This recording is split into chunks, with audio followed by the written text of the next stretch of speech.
In this video, I'll show you how to check audit logs in Docusign using a clear and practical method that helps you stay on top of document activity.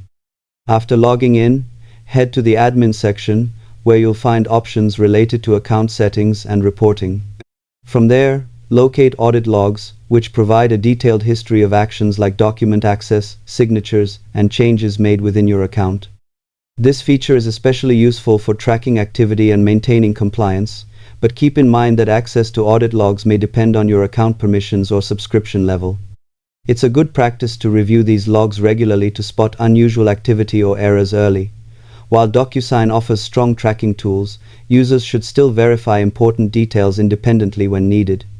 Subscribe for more honest, practical tech tutorials that help you stay secure